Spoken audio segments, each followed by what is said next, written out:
All right, for our last little bit on an introduction to harmony, we're going to go ahead and write ourselves some cadences. Cadences are a great way to start feeling for how the voices move, individual voices moving in four-part harmony. And so let's jump into Noteflight and write some cadences.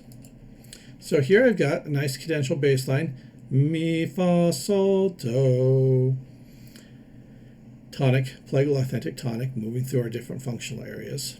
And we're going to go ahead and write our different lines above it. You can see I've got them written out here in solfege.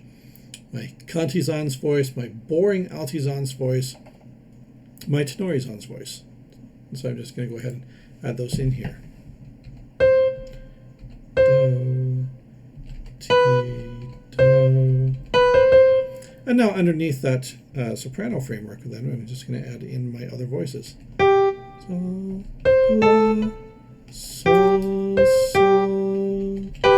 And on the bottom, mi, re, re, mi. And let's hear how beautiful that nice, simple cadence sounds. Yeah, sounds just absolutely fantastic. We love that sound. All the different voices resolving through our cadences. As you can see, mi 6-3, fa 6-5-3, or we just say 6-5 for short, sol 5-3, do 5-3, coming back home to the end. And those cadential voices, do, do, ti, do, sol, la, sol, sol, mi, re, re, mi. It sounds just as good if I change this from a mi 6-3 to a do 5-3. Oh.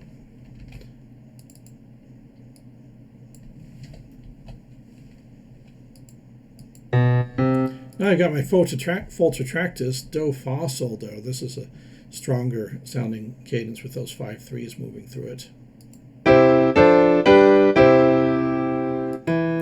But the upper voices sound just as good with our different writing. Now it also doesn't matter which order I do those voices in. I'm welcome to switch them around if I want. We think of, say, invertible counterpoint means that a voice that sounds good on top of a voice, I can switch it around a different order and it still sounds good. That's a simplified version of invertible counterpoint, but it works for our discussions. So I can rearrange my upper voices and it will sound just as good.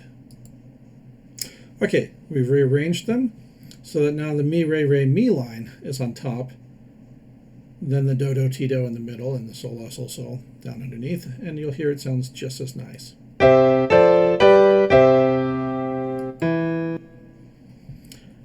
All right, I could also switch them around and put the sol, la, sol, sol on top. There's nothing stopping me from doing that. Let's just pop that up an octave and hear what that sounds like.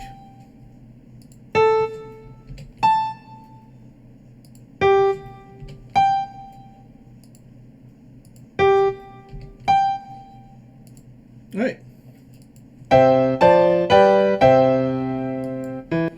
You can hear the harmony sounds just as nicely. It doesn't sound quite as finished because we didn't end in a cadential disposition. There's something about having the do in the soprano at the end that just sounds a little bit more finished. If I wanted to do that, having started on mi, let's change my voices up so that I end not mi, re, re, mi, but let's see, mi, re, re, do. Now the problem is, by doing that, I just got rid of my mi in the end. And I really want to have a mi to have the full harmony. I want to have two do's, a mi, and a sol at the end. So I'm going to have to shift my other voices down to make this work.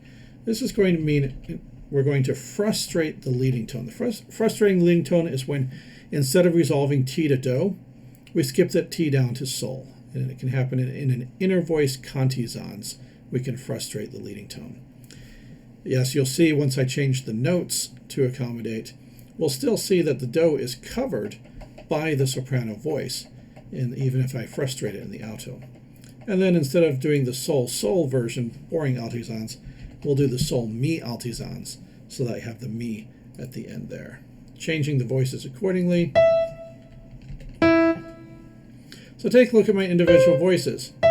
Mi, re, re, do, do, do, ti, sol. There's the frustrated leading tone. Sol, la, sol, mi, And there's my slightly more interesting altizans. Putting them together, it sounds absolutely fantastic. Good.